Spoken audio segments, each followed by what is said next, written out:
Title: Don't let a crisis turn temporary pain into permanent regret. Have you ever watched your income disappear overnight? One moment, everything seems stable, bills paid, groceries bought, life in order. Then, like a rug pulled from beneath your feet, it all collapses. The paycheck shrinks. Price double. Rent feels like a luxury. Panic replaces routine. Meet Lena, a dedicated schoolteacher from Argentina. For years, her life was simple but secure. She loved her job, had savings in the bank, and planned weekend picnics with her nieces. Then the inflation crisis hit. Overnight, her salary could barely cover a week's worth of food. Her rent tripled in 6 months. Her savings? Worth less than half. It wasn't just a financial hit, it was emotional, exhausting, disorienting. But here's the truth. Lena's story isn't unique.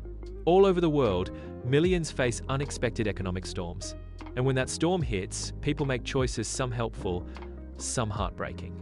Today's story isn't just about Lena, it's about what we all do in a crisis and how to make sure it doesn't become permanent regret. Because while crises are temporary, regret lasts a lot longer. Lena opened her banking app one Monday morning, expecting her monthly paycheck. Nothing. At first, she thought it was a glitch. She refreshed, waited, called HR. Payment delayed, budget freeze, they said. We're working on it. A wave of panic rose in her chest. Rent was due in 4 days. Her fridge held half a loaf of bread and 3 eggs. Fuel prices had doubled. Grocery costs were rising every week. Lena wasn't extravagant. She budgeted carefully, saved where she could. But Argentina's inflation had reached a boiling point. Her salary had lost 40% of its value in just 1 year. Her landlord was demanding payment in US dollars now and refusing pesos. That day, she walked past her favorite cafe, the one she used to stop at every Friday. Closed. A sign read, "Until further notice." The crisis was swallowing not just money, but hope. She wasn't alone. In Sri Lanka, fuel queues stretched for blocks, and families cooked with firewood because gas was unaffordable. In Nigeria, young professionals were moving back in with parents, unable to afford rent after sudden subsidy cuts. In parts of Europe, small businesses shut down due to energy spikes and supply chain failures. Different countries, same feeling: shock, fear, uncertainty. Lena sat in her tiny apartment that night, trying to stretch pasta into 2 more meals. Her Wi-Fi was off unpaid. Her fridge hummed like a countdown clock. She wasn't just broke, she was scared. That's when survival mode kicked in. She began listing things she could sell: clothes, books, her guitar. She Googled how to make money online fast. She considered borrowing from friends but hesitated. Everyone was struggling. In times like these, it's easy to feel like a victim, like everything is happening to you. But this was Lena's turning point. Not in the heroic, movie-style way.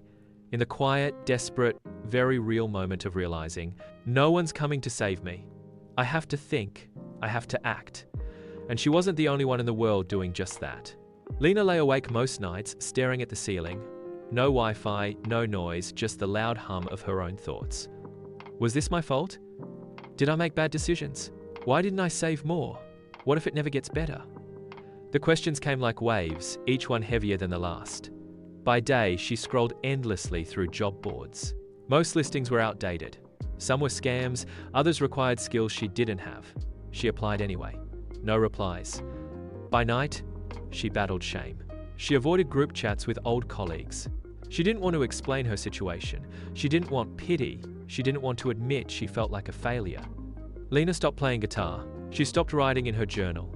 She barely ate. This wasn't just about money anymore. It was emotional. And she wasn't alone. In the UK, a single mother shared online how she skipped meals so her children could eat. She used to work full-time. Now she cleaned homes and counted every coin. In India, a freelancer who once had steady international clients lost every single one within weeks of a currency crash and global tech layoffs. His confidence collapsed. In Brazil, a taxi driver returned his rented vehicle because he couldn't afford fuel and walked 10 kilometers each day trying to find a job. These weren't just news headlines. They were people. Real, tired, worried people. The universal feeling? Hopelessness. Not just because of the economy, but because it made them question their worth. Am I even good at anything anymore? How do I start over when I'm already exhausted? That's the silent weight of a crisis. It's not just about surviving, it's about staying mentally afloat. And for many, it feels like drowning in slow motion. For Lena, the worst part wasn't the empty fridge. It was feeling like she was the problem.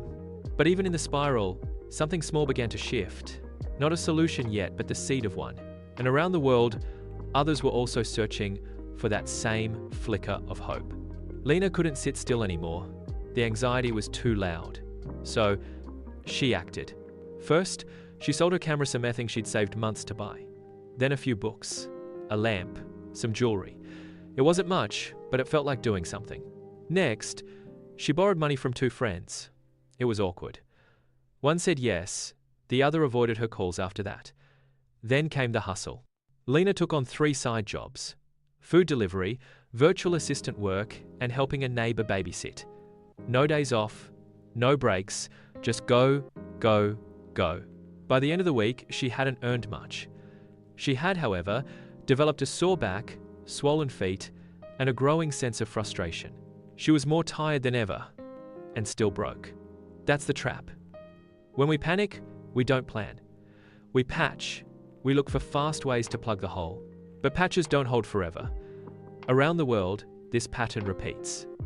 In Greece, a man invested his last $500 into an online crypto opportunity that promised double returns. It was gone within 48 hours. In Brazil, a woman took out 5 payday loans just to keep her small store running. She paid interest for 5 years and never recovered. Desperation makes bad decisions look reasonable, but quick fixes, without strategy, often leave deeper scars. Lena learned this the hard way. Lena took a deep breath. She realized panic wasn't a plan. She paused. That same day, she found a local financial coach offering free crisis sessions. On their first call, the coach said, "Let's focus on strategy, not survival mode. Step 1, cut recurring costs. No more Netflix subscription, no more boutique coffee." Instead, she brewed tea at home and discovered reading old library books was just as rewarding. Step 2, sell services online. Lena was a talented teacher. She launched online tutoring via Zoom, helping students learn English. Minimal setup, no extra commute. Her classroom simply moved to the screen. Step 3, barter with neighbors. She exchanged 3 hours of tutoring for home-cooked meals from her neighbor. No cash changed hands, but both households ate well. Slowly, something surprising happened. Control returned. Her bank balance stabilized. Her stress eased. Her nights grew quieter. This wasn't dramatic. There were no big windfalls, no overnight riches. But the small, consistent moves built momentum. And this isn't just Lena's lesson, it's true across the globe. In Kenya, a teacher trades online lessons for hand-me-down textbooks. In Poland, a graphic designer offers logo work for groceries. In Mexico, a chef swaps meal prep for accounting help. None of these solutions are sexy. They don't promise instant wealth. But they are strategic, sustainable, and real. When a crisis hits, fast fixes fail.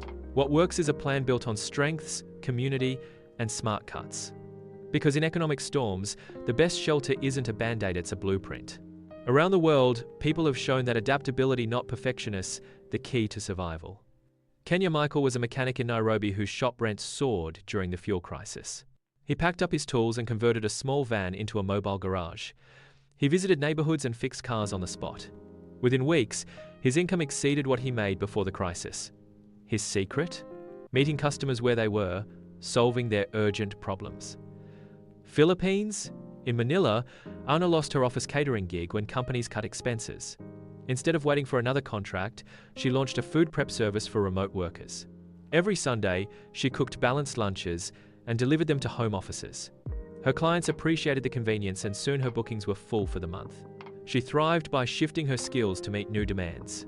Spain Carlos tended bar in Barcelona's busy nightlife district until lockdowns emptied the streets. He started filming drink mix tutorials from his tiny kitchen, posting them on YouTube. Viewers from around the globe tuned in. He monetized through ads and sponsorships, eventually teaching virtual mixology classes. His passion for cocktails found a new profitable home online. Each of these stories shares a simple truth. In a crisis, you don't need a perfect plan. You need to adapt your existing skills to the changing world. So whether you're a teacher like Lena or a bartender like Carlos, focus on flexibility. Identify what you can offer now and find the people who need it. Because when the world shifts, your ability to pivot turns crisis into opportunity every single time. After months of trial and error, Lena built habits that outlast any crisis. 1. Save first, spend later. She set up an automatic transfer. 10% of every income, big or small, moves into a savings account. No exceptions. This forced her to live within 90% of her earnings, building a small but steady safety net. 2. Embrace community trading. Lena joined local trading apps and Facebook groups. When she needed books, she swapped old notebooks. When she had spare time, she exchanged tutoring for language lessons. This cut cash spending and deepened her network. 3. Commit to continuous learning. Every month, she dedicates 2 weekends to learning a new digital skill: graphic design, basic coding, or social media analytics. These skills expanded her service offerings and kept her marketable. Her motto: your finances grow when you grow. Today, Lena's account balance is modest. She's not rich, but she's resilient. With every saved peso, every skill learned, and every trade made, she strengthened her ability to weather future storms. And that is the real wealth in any economic crisis. A crisis reveals gaps in our mindset, not just our wallets. Lena shifted from panic to long-term strength. Build an emergency fund. Set aside a small amount each month for stability, even when things feel tight. Diversify skills. Learn something new monthly: graphic design, coding, online marketing, so you always have fresh income streams. Lean on community. Swap services, share leads, and help neighbors. A strong network lifts everyone. This approach turns crisis into an opportunity to grow. Moral lesson: don't make permanent choices in a temporary storm. Pause, breathe, plan. Rushing can lead to regret.